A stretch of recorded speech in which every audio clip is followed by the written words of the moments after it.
The following presentation is rated TVMA.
Hello, ladies.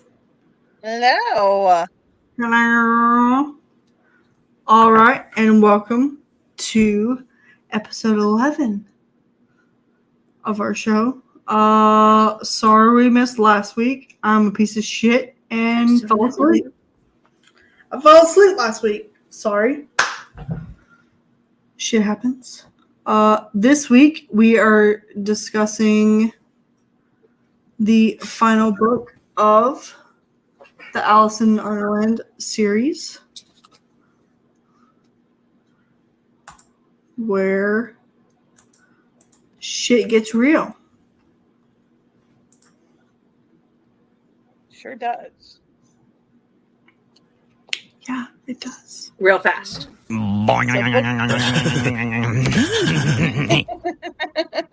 That's accurate.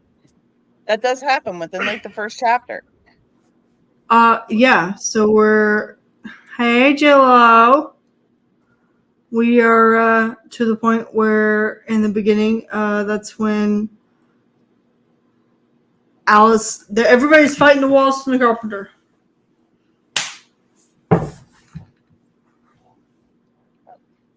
Easy now, So fuzzy both little you man left Peach. off And both you leaves off, and they had gone through the looking glass, and now they're in the top side, and Alice is with her family, and they're all kind of freaking out because she just like reappeared out of nowhere, and they're not sure why. Yeah, Where's her she been? dad and her sister are like, oh, hey, what the fuck is going on? And then all this crazy shit is happening, like with the Wallace and the Carpenter and everybody else, all fighting. I think they... Yep. So, and Alice is trying really hard in the first couple of chapters to kind of keep the debauchery of her time in Underland away from her parents. So she's trying to play off that, you know, she was at a party, she was anywhere other than where she actually was, because she didn't want her dad and her sister to think she'd completely lost her mind. Yeah. Meanwhile, her guys are all hiding around the house in bushes and stuff. Trying to act normal. Trying to act normal, like running. I think the weirdest thing in the first two chapters that really threw me was when the guys came out wearing her dead brother's clothes. Yeah. That kind of creeped me out a little bit. I'm not gonna lie. That was a very weird moment for me. I was like, I would feel some sort of way if the guy that I was screwing came out wearing my dead brother's clothing. That would kind of throw me off a little bit. Yeah. Or when they were wearing her dad's clothes. Yeah, the dad's close too. So the first, probably I'd say the first 2 chapters of book 3 are really just her trying to reacclimate to being topside, keeping the secrets away from her sisters, trying to hide her men amongst the community of regular humans, Yeah, and it's then like just trying to all the figure out what in crazy the hell she's shit. going to do. It's like all the crazy shit that you would expect to happen, like in Underland, happens on Topside. You done messed up, Aaron! Yeah. Like after they get through the looking glass and then all of this in this suburban neighborhood, all hell breaks loose. Yeah. Like the walrus grows to like a gigantic size, and then they have to fight him, and the cops are called, and all these weird things are going on in like little suburban neighborhood. Yeah, and right, like, but that is also when she sleeps with the head.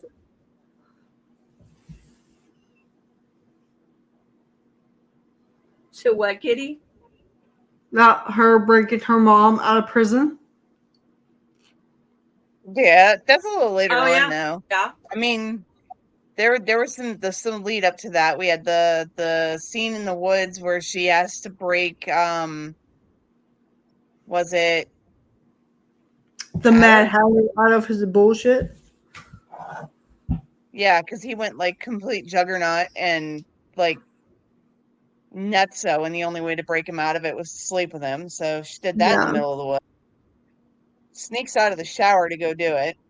Sneaks back into the shower. She's trying to get clean, and her sister walks in and sees the handprints on her ass. Yeah. Her sister's like, I know what you're doing, but okay. Right. Now I have decided, I don't know about you ladies, but I have decided that Edie is this book's fucking cherry. She is. Oh, 100%. Yeah. She's a pain in the ass. Yes. Like, and it's not even one of those, like in the other one where we wanted to know like what happens to her, where she goes, you know, there's no, oh, what happens to her? No, this is just like, this bitch be cray-cray, annoying, I don't give a care, like fucking cherry, go away. Yeah. Right. And she gets worse throughout the book. She really does. By the end of it, I'm like, oh my God, go back already. And she's like the epitome of the little sister. Like she really, the role is written to the point where you really know that this is the baby sister. She's the baby of the family, and it's very well marked in the writing. Yeah. I think the one thing that I really love about book 3 is how many times the author breaks the fourth wall. She does it so much. It's like it's great. I think that. So there was a couple of times I just wanted to smack Edie. Oh, every scene that involved Edie, yes, I wanted to smack the fuck out of her because she's stupid. Like, if you go from being in a normal world, like dealing what we deal with, and then dealing with what everything that her sister and everybody else dealt with, and then you're gonna sit there and continue to be selfish and an asshole. Refusing to shower, refusing to do anything. Why? Like, yeah. Even if you're in a different continent, country, whatever, because it was all confusing for her. Why wouldn't you still want to wash your ass? I would. Mm-hmm. I would. Like, yeah. But I did think it was funny that the dad, and I say that in quotation marks because we haven't gotten there yet, that the dad blamed Edie for the table being stuck on the roof with the light. I mean, really, with the fact that any of the furniture was stuck on the roof, like, why? Yeah. Why She's like, would it hey, be could have there? gotten allowed the step stool and done it. Yeah, why would it be there? So speaking of I say it in quotation marks, is because they go to visit mom, and Allison tries to be honest and tries to tell mom where she was. But she does realize that her father, who is madly in love with her mother, like these are like sweethearts, these are soulmates, and you'll make it through. You'll get through this. It'll be all right. And she's just looking at him like, this is not my dad. This is not the man that is married to my mother. Like, who the fuck is this? Who is this person? Turned out it's a so when they get rabbit. It's another rabbit. Exactly. Like, who does that? And her dad has been in Underland all this time. Blew me like a ton of bricks. I was like, oh shit. And then you also find out that what is her name? Chevalier White, the White Chevalier. Knight is in on all of this. The one that she turns into the sword. Yes, the one that turns into the sword. Yeah, the one that we're not supposed to talk. So now they have to figure out what we're going to do. We know. Now we have to figure out what we're going to do. So they decide, Allison decides she is going to break her mom out of jail. And they all get together, make a plan. They go and break mom out of jail because she has a vision of the prophecy. She hears the prophecy, like she has a dream of the full prophecy, and she knows what's going on. So they go and break mom out of jail, and they go to some distant park, and they bring the walrus and the Auntie Alice and the what's his name Carpenter all there, and they start fighting. She gets to see March Hare's other form. The other form. She gets to ride the March Hare. Not in, riding, but she gets to ride him. Giggity, giggity. The other way. That's the other way. And then, so in this book, this is the one that she sleeps with the Hatter. She sleeps with Cheshire. She's with Rauch. And she sleeps with Lar.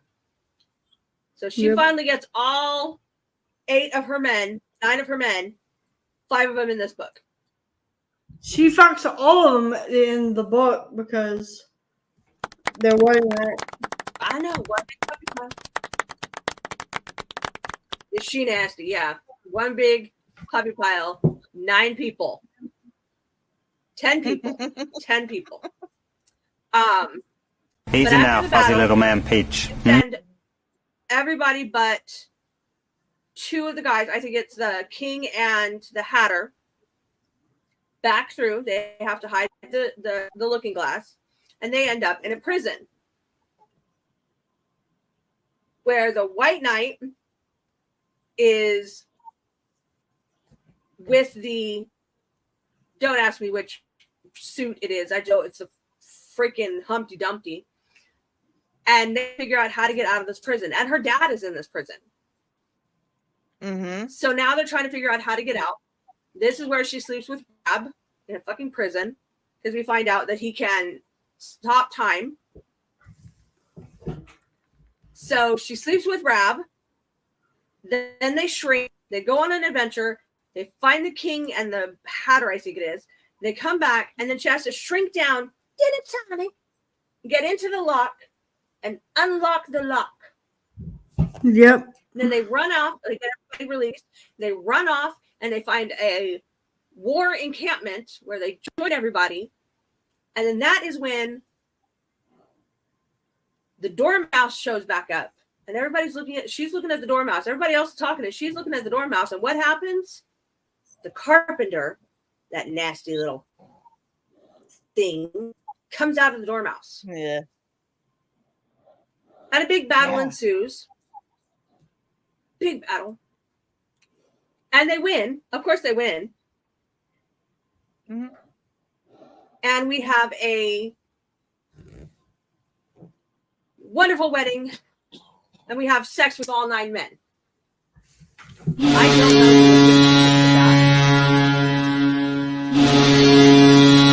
what happened. Well, she said it was messy. How do you have sex with 9 men? Yeah. I mean, just a little. Yeah, just a little. No. I feel like probably some of the best scenes in this book for me were the fight scene on top of the train right before they hit the battleground, where she's going after the anti-Alice and the T&D are like, one of them's fighting with her, but the other one's like flanking her, but she goes to shank the anti-Alice and T is like, nope, and like lifts her up off the train and flies her away. She's like, what did you do that for? And that was when they went into where all of the troops had been kind of backed up, and they were like, they couldn't get notice to us. They didn't have a way to get a hold of us because the communication lines were still down. They didn't know where we were. They didn't know, a way to get a hold of us, and they couldn't get our location to get us a letter. So they didn't know that those troops were there when they pulled up, but they were. So they had I believe it was the House of Hearts and the House of Spades were both there to battle. Description of the troops, like the fake doll pieces, because they were rotting away, and like the different, it was just, so gory to me. I know. I'm trying to imagine it, and all I can imagine is like, I remember Toy Story in Sid's house. Oh yeah, where he has all of those creations that he created. Like, that's what I'm imagining when I see this, when I'm reading this book. Like, that is like the army that I'm imagining. Is right? Like all of those little toys from Sid's house. Like, it was so weird. So weird. That's exactly it, Lindsay. Yuck. Yeah. Yeah. I got the gist a second ago. So, then you describe the scene, they come into this big, huge tent where like the command people are there, and you've got the King of Spades and the King of Hearts and a couple of her guys. There's still a few missing from the train. Her family is there, and she's, they're trying to figure out what the plan is. And there's this chessboard. And this was really when I figured out how fucked up the White Knight really was when she's watching this chessboard and she goes, this is a massacre of my own creation. I did this. And the king's like, yes, you did this, and I'm cutting off your head after all of this is over. But yes, you did this. This is your fault.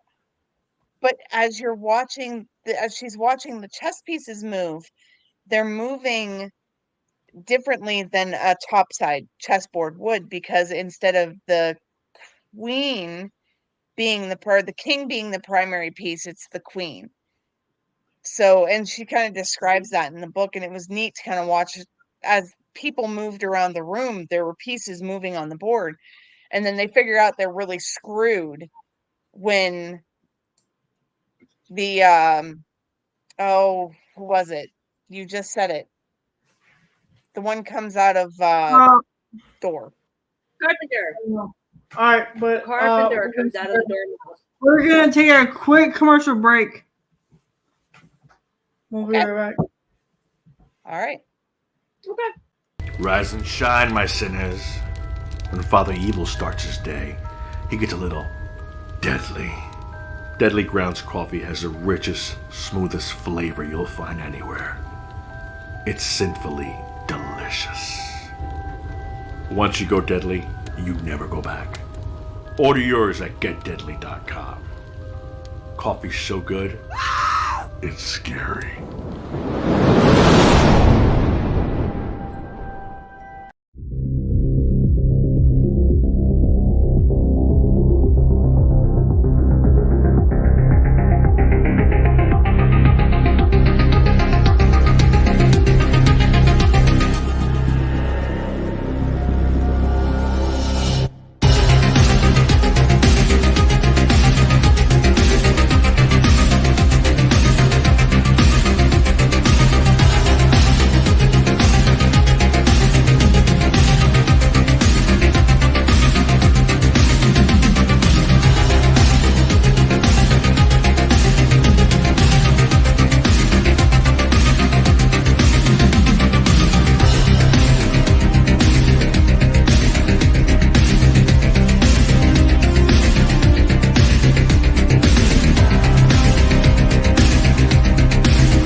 All right, we're back.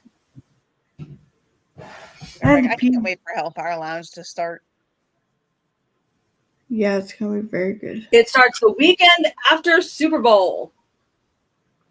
And Super Bowl is next weekend. Yay! Yeah. That is going to be fun. It's coming up like Super Bowl. Let's see. My anniversary is the 12th. Super Bowl is the 11th. So it's the weekend after that. Nice. That one's going to be fun. Yeah. All right. All right. We are skipping around in this book, but there's so many different things. Do what? What? So one of my favorite quotes, and it's kind of really funny. It is Alice talking about, she says, turns out I have 9 boyfriends. I have only fucked 5 of them so far, but don't worry. I'm sure I'll get to the rest soon. I mean, really? Yeah. She did get to the rest of them. Yeah. So one thing that made me, that it got me was when she got stuck topside with no looking glass, and it was only her. Yeah. Edie wasn't there, Dad wasn't there, Mom wasn't there, none of the 9 boyfriends were there. It literally was just her.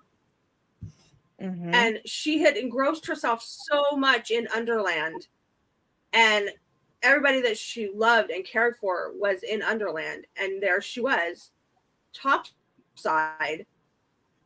And she tried and she tried and she tried in different ways and did that. She couldn't get back. Yeah. But she took her blade, and I don't know how she did it, but she made a looking glass out of that blade and got herself back. Well, she realized only when to she find was out that standing her in the 9 living room of the house. Created a witch. Yeah. And when she got back, she found out that her 9 boyfriends planned her wedding. Sorry. Mm-hmm. That's okay. And to say the looking glass came about because she figured out that the mirror that was over the mantle in her living room wasn't the mirror that was there when she left. Yeah. And she was like, maybe that's it. And she tries to just do the mirror itself, and it doesn't work, and she gets really fucking frustrated, and then she stabs the mirror with the knife. The mirror shatters, the knife shatters, and then she realizes, as blood is spraying all over the mirror pieces, holy shit, this might be it, because she's hearing the conversations that she's had with the guys in her head as she's standing there, and she touches the frame of the mirror and she can feel the magic. And that was when she started to pull the pieces back together and created the new Looking Glass. So, yeah. The description of that scene was amazing. It really was. It was amazingly a well-written book or a smutty book. Mm-hmm. Like, there was a lot of smut. I ain't even gonna lie. There's a threesome with the Hatter and the King in her mother's old office.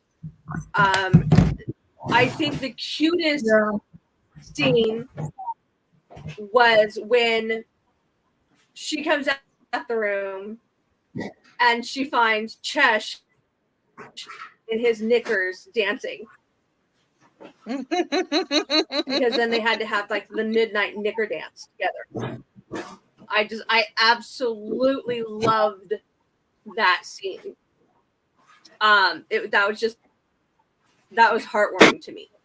And you wonder throughout the whole book, okay, I don't know, maybe you did, I did.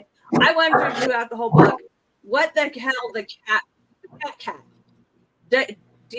Dinah, whatever, her real cat was trying to rename her, because she rubbing against her the whole time, and then at one point Chesh pushes her away and is trying and tells her, what was it?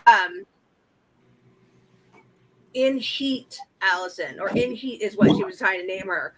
And it was like, she did not.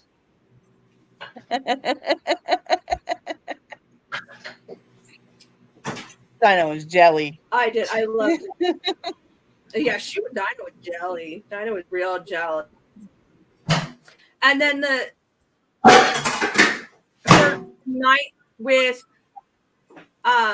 Lars, not Lars, Caterpillar, Lars, was just very sweet and like romantic and very gentle on the top of a mushroom. The fuck?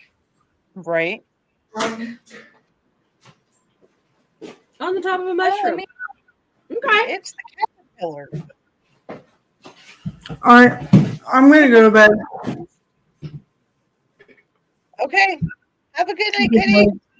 Yeah, I have to get up at 5:30, so I'm going to bed. Okay, hon. We're going to finish the show and you have a great night. Night. Night. So, yeah. So, let's see. So, yeah, then they get back in, they go through the battle, and she kills the anti-Alice. And the way that they described that scene when she finally kills the anti-Alice. Oh, I love the way she wrote that. I loved it. The description of how she stabbed her and how, because the Vorpal blade was magic and she was able to pull all the magic back, and she was sitting there trying to figure out how she was able to hold on to the magic even though she was in this field of the anti-Alice, because you learn earlier in that book that anytime anything gets near the anti-Alice sucks up all its magic. So she shouldn't have been able to get close to her, but she was able to. And this is, by the way, this is after the anti-Alice slit her throat. So there was that. Yeah, I mean, she's falling apart, she's dying, whatever. She's gonna, I mean, it had to have been heartbreaking for her, because this is her sister, not Edie, her older sister. That had to have been heartbreaking, right. But she is holding on to that Vorpal braid with her everything. Like everything, just to end this war. Yep. Like, whoa. It was dedication, the drama. I know. And there is a second series coming out. And I say a second series because there's another book called Kings of Underland, which would appear to be the fourth book in this series, but it is not. It is the beginning of a new series that's 3 books.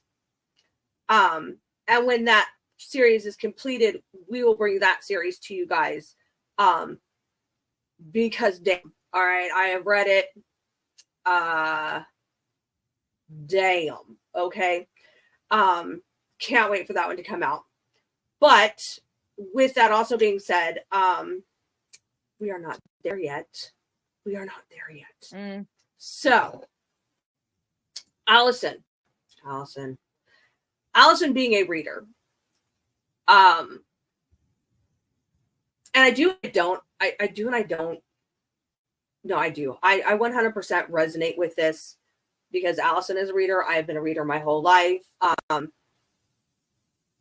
Nixie, I know you have been a reader for most of your life, although you do that audio thing, whatever.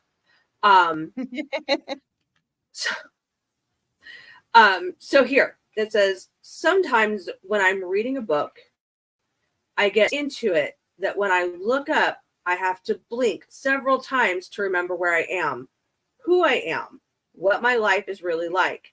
There have been so many times that I have wished I never did wake up, that I died in a dream of words and sentences and characters and romances.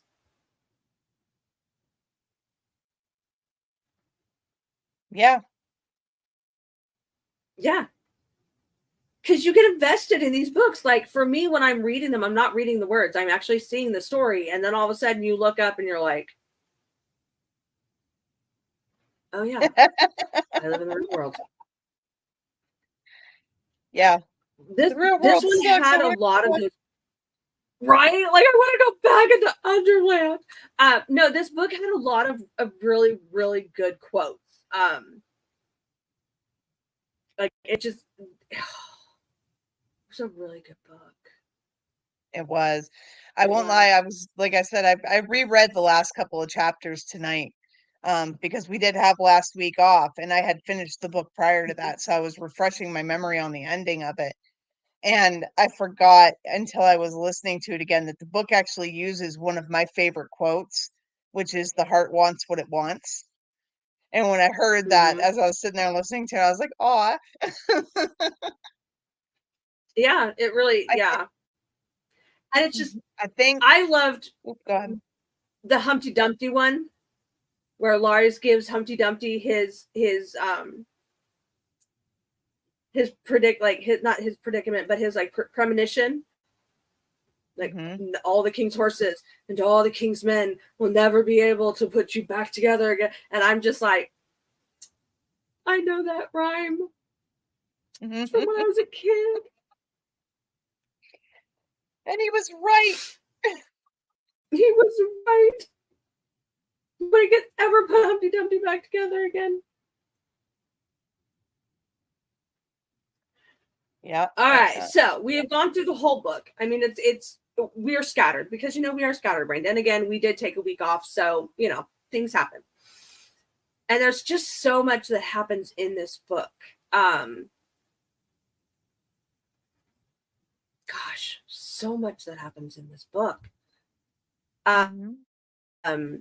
They did find Dad because they brought Mom and Edie down and they were in the jail or the prison. They did find Dad. Dad was there. So they ended up rescuing Dad. And Edie lost her mind. Like for the time frame that she was in Underland, she like literally lost her mind. We were talking about her not showering. And like Kitty said, why would not want to wash her ass?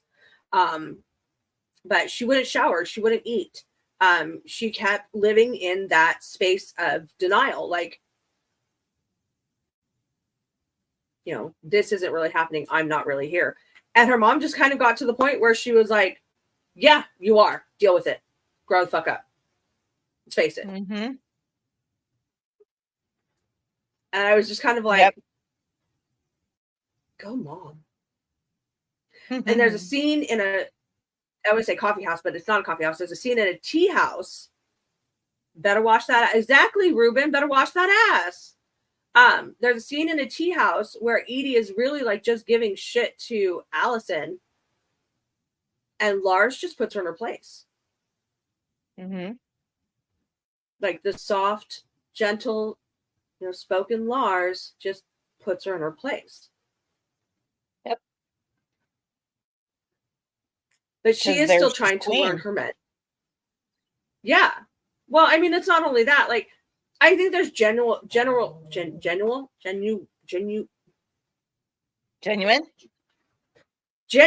Thank you. Genuine feeling.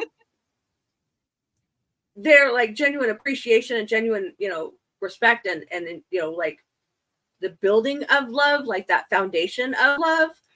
I mean, they all still just like getting to know each other, all 9 of them, all 10 of them. But I think it's there. I think it's a basis. And as you go through the book, she realizes who is going to be what for her. T is going to be her go-to when she needs to calm down, when she needs just that silent kind of support. And March is going to be that person that has always got her back. Doesn't matter what happens, he's always going to be there. He's always going to have her back, which is really weird because no, there's only 9 boyfriends, but there's 10 in the Quinn, whatever it's called, because of her. Allison makes 10. But March is the one that's always going to be there and always going to have her back because anytime anything drastic has ever happened, March has been the one that stopped it. Yep. She's going to have a love-hate relationship with the king. That's just going to be spicy. And then if she needs the gentle, she's got Lar. If she needs the goofy kind of ha-ha, she's got D. I haven't quite figured out what cat or what the Cheshire cat and what the rabbit are to her yet. But each one of them has their own. Chesh seems like he's the comic relief. That's what I get from Chesh. Chesh is like so is D. So she's got 2 jesters in her court.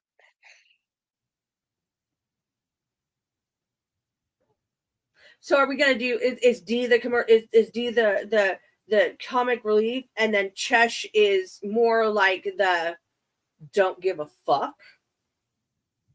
Like why do you care what that person thinks of you? Why would you care? Like he's a cat. Like cats don't give a fuck. I mean, I kind of get it. I mean, he is comic relief. He is. But he's also not really there. He's like I don't know, but each one brings something. Right. They do. And it's like the perfect person split into 9 personalities. Boy, that girl be busy. Mm-hmm. Good thing they got birth I tell you, control. I'm happy with my 1 person. I don't need 9. I don't need 8 more. I could not handle.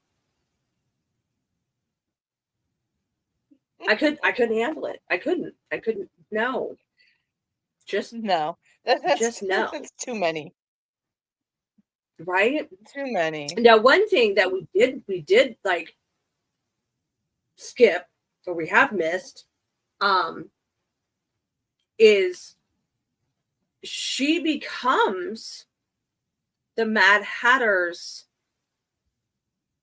I don't remember exactly what they call it in the book, but like he makes her basically like his bride. Like he leaves his mark on her so that if she dies, he dies. If he dies, she dies. Like they are joined forever in that. So while she was human and while she would have only lived, what 80 is what a human woman lives now, now she will live forever. And even if she does die her natural death, she will still live on. And did make it to the Tea Party, where he did that. And the Tea Party was fantabulous. I loved the Tea Party until she did that. But yeah, I think we are about to go to another commercial break. So we will talk about it when we get back. I might be off. Don't quote me on that. I know it was soon. But got a few minutes. We got about 3 minutes till commercial break. Do we? Okay, good. I lost track of my time. I was talking about something. So yeah, she becomes, and I don't remember what it's called in the book. I don't. But she becomes his like, and we do find out that the March Hare and the Mad Hatter used to or have in the past been lovers. Mm-hmm. And that the King and the Mad Hatter are bisexual. We also find out the third transition of Rab, which is the King's sister Scarlet, who was supposed to be the queen. She was the one that was supposed to take over. Then she died. The King became the king, and Rab became his, because they are the monarchs, matriarchs, whatever, assassins. But his third transition is Scarlet. Right. And we also learn in this book that the way they get that third transition is by consuming a piece of whatever has died. And if I believe, if my memory serves me correctly, as I was reading through, they can eat a piece of that flesh while they're living or dead. It doesn't matter, as long as they eat the flesh. It gives them their third form. So where that gets really fucked up is in the book as... Go ahead. I was just going to say, yeah, because the female rabbit that turned into Dad only had to eat a part of Dad because I had a piece of his arm that was bitten off, but Dad was still alive. Right. And then you also learn that the rabbits also have Fred's form, her brother, and then also the original boyfriend from her, the guy she was interested in the first book, and God help me, I can't remember his name. Liam, maybe? Is that right?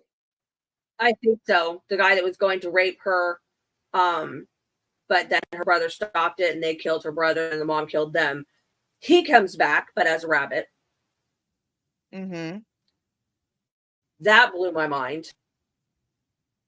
Or if you imagine because it's just her. Like, how long has the underworld been in your life, girl, that you didn't know?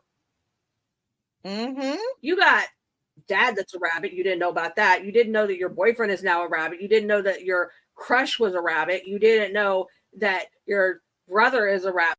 Dude. All right. We got 1 minute until our commercial break. We will be back, guys. Enjoy your commercial.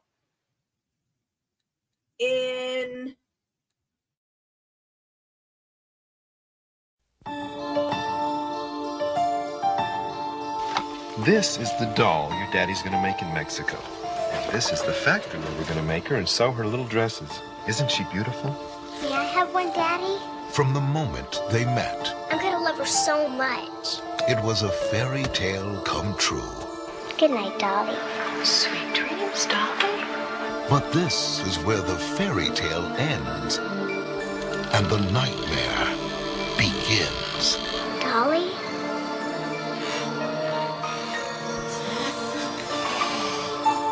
Dolly?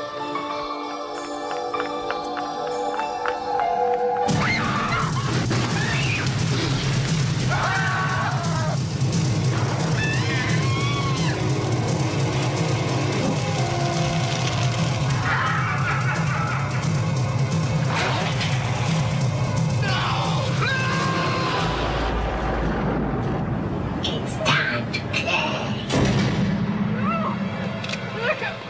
Play with this, bitch. Dolly, dearest.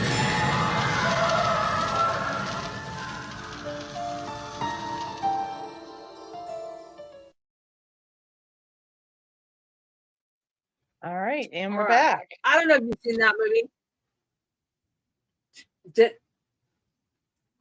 Dolls are creepy, okay? Dolls are fucking creepy. Dolls are creepy. But, although that does, I don't know. There was a social media post that may have been from Buzzkill questioning whether or not that movie is very similar to another movie that the show has covered. And I don't watch horror movies, so I don't know, but from the trailers, it looks like it might be similar. Yes, our lovely producer, Dustin, created that. We posted it on Jag's social media. We posted it also on Hellfire social media. It's the commercial one of the commercials that's coming up. It's an actually amazing one because it does draw attention to the correlation between it and Chucky. And if you watch the movie, you will understand that correlation. But that is Buzzkill Cinema on Thursday nights. Again, my nights are mixed up here. On Thursday nights. And tomorrow night, we will have our Chronic Sports. I'm looking forward to this one. This is where they are talking about halftime shows and how they sucked or they didn't. So, woo. And of course, it has been decided that they are going to bring up the Janet Jackson titty flop. We will get to talk about that, because today's just saying. Well, I mean, you can't talk about Super Bowl footballs without talking about the wardrobe malfunction that was heard across the world. It was not only heard, it was felt. Like that just rocked the world. And I really hope, I don't know if it was a halftime show, or what, but I know it was on the same night that Dolly Parton did her show. There was a guy, don't ask me his name, y'all. I can't remember. He had a blow up igloo. I hope they talk about that one. We will find out tomorrow with Jags and Mojo and Kitty on Chronic Sports. And if you haven't watched that movie for Buzzkill, watch the movie. I'm just saying, dolls are fucking creepy. I'm just saying that, okay? Right. But back to sex, because that is what we are about. I do think it was I do think it was kind of messed up of the Mad Hatter when he made Allison his bride or whatever it's called. He got her all hot and bothered. It was just like, and then he got up and walked the fuck away. Right. Walked away. Like, who does that? You already know that your bite is going to turn this girl on. You already know that you are screwing with her, and then you're gonna walk away. And Rab walks away because he's like, I was just here to witness. Peace. Who does that? They do, apparently. But she did get her some. I mean, I ain't gonna lie, she did get her some. And then what is it with? Okay. My opinion is that the Mad Hatter really wanted her to like March and really wanted March to like her so that March wasn't with her for him because like he's the boss. I don't think he had to do it the way he did it. But like they're sitting there playing poker, strip poker, by the way. And like, she's like, oh yeah, okay, you ain't giving me no handicap. Here's this, here's that, here's this, here's that. All right, I'm in the same amount of clothes as you are. And then he wins, makes them kiss. One thing leads to another, and he walks away. He wanted to give them their privacy. Right.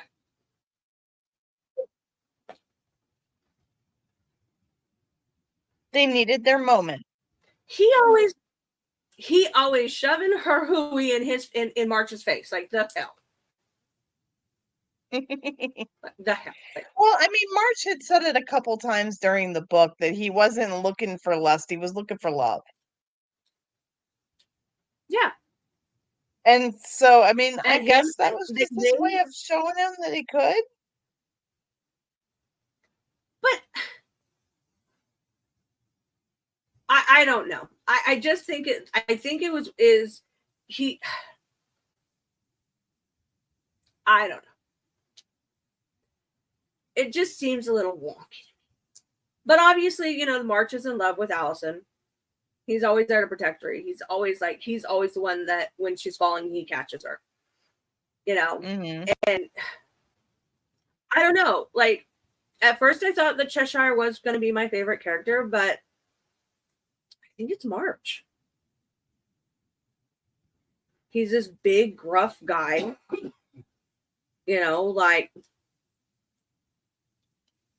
and he's a teddy bear. Like, I just think my favorite character now is March. I do. And I still think my favorite is the Duke. Okay. Yeah. No, I still like March.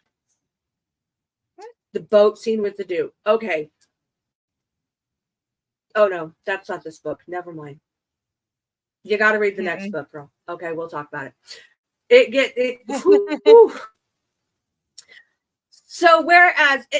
So this author, guys, seems to kind of similar to the Tinkerbell, the Lost Boys series, where it started out with like 1 or 2 sex scenes, 3 or 4 sex scenes, 5 or 6 sex scenes each book. She does that. She's like, okay, here's a couple of guys, here's the 5 guys, here's all 9 guys, and each book gets more in depth with the sex scenes and more wordy, more descriptive. There we go. That's the word I'm looking for. More descriptive of them. Yeah. And they get descriptive.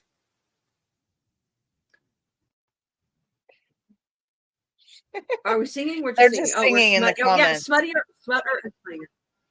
Yeah, I was looking at them too. I'm like trying to figure out why we're singing Country Home. Okay. These guys. All right. Okay, so this is the last book in this series until the King's series comes out. And it is our lovely Nixie's turn to choose the books. Miss Nixie has chosen a 6-book series. Why? Because, 3 books isn't good enough for her. And she has chosen the Shadow Beast Shifters series by, pardon me, I'm blind as a bat, Jamin Eve. Shadow Beast Shifter series by Jamin Eve. The first book is Rejected. We will start that one next week. We may or may not have a additional co-host. We shall see. Yes more to be revealed. Yet. More to be revealed. We're so mysterious. And as we all know, we have the what's it called? The show you're looking forward to. The Lounge. Hellfire Lounge. Hellfire Lounge is coming up. Yes. You're right on top of it there. Good job. So, Chronic Sports tomorrow talking about Halftime. Buzzkill Cinema is doing Dolly Dearest. Dolls are freaking creepy, man. They are creepy. And next Tuesday, join Sluts for Smut doing the Shadow Beast series. It's going to be great. Right at you. Right. All right, guys. That is it for us. We love you. Yeah, exactly. Until then, we will see you next week. We love you all. Shadow Beast series. Bye-bye. Bye-bye, y'all.